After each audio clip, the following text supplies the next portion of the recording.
مثلاً ساس سسر کا براہ راست بہو پر کوئی حق نہیں ہوتا. یہ بہنیں ناراض نہ ہوں، میں انشاءاللہ وضاحت کر دوں گا، اور یہ بھی وضاحت کر دوں گا کہ ہمارا مقصد کوئی خدا نہ خواستہ لڑوانا نہیں ہوتا. اصل ہوتا یہ کہ ہم نے حقوق و فرائض اپنے پاس سے متعین کیے ہوئے ہیں. آپ نے اپنی خود فیملی کے اندر ایک نئی شریعت بنائی ہوتی ہے، یہ ہمارا حق ہے، یہ فرض ہے. ہمارے خاندان میں ایسا ہی ہوتا ہے. اللہ کیا کہہ رہے ہیں، رسول کیا کہہ رہے ہیں، اس کو چھوڑ دو، جو ہم کہہ رہے ہیں وہ مان لو. ہم اتنے امپورٹنٹ ہیں کہ جو ہم گھر کے بڑوں نے اصول بنا لیے، اگر بچے اس کے خلاف چلیں گے تو نافرمان کہلائیں گے. انہیں دکان سے نکال دو، گھر سے باہر نکال دو، کہو بیوی بچوں کو لے کے نکل جاؤ.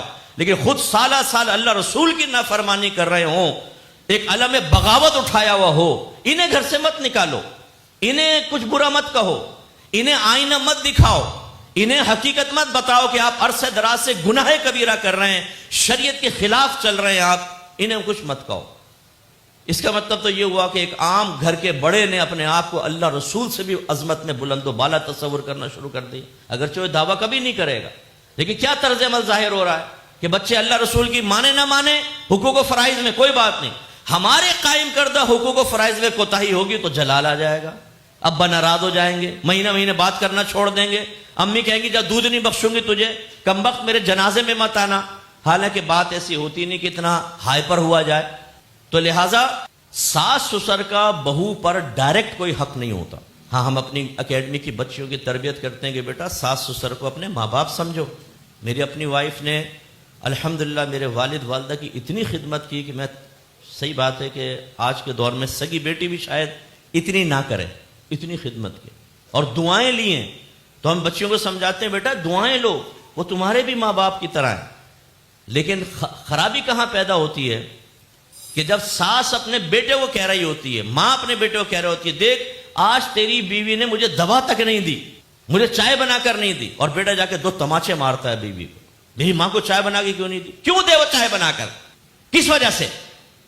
کیا شریعت نے حق رکھا ہے ماں کا، آپ کی والدہ کا؟ ثابت کرو.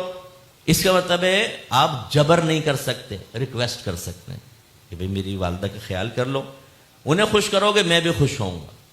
اور اس کا طریقہ یہ ہوتا ہے کہ جب آپ دیکھیں کہ بیوی ماں باپ کی اچھی خدمت کر رہی ہے تو کبھی کوئی گولڈ کا سیٹ لا کر دے دو، کبھی پیار سے چمکار دو، کبھی تعریف کر دو کہ تم نے میرا دل جیت لیا، اللہ تمہیں جنت الفردوس میں اعلیٰ مقام عطا فرمائے، تو میرے ماں باپ کی کتنی اچھی خدمت کرتی ہو، اللہ تمہیں خوش رکھے. بیوی کو بھی احساس ہوگا میرا شوہر قدر کر رہا ہے.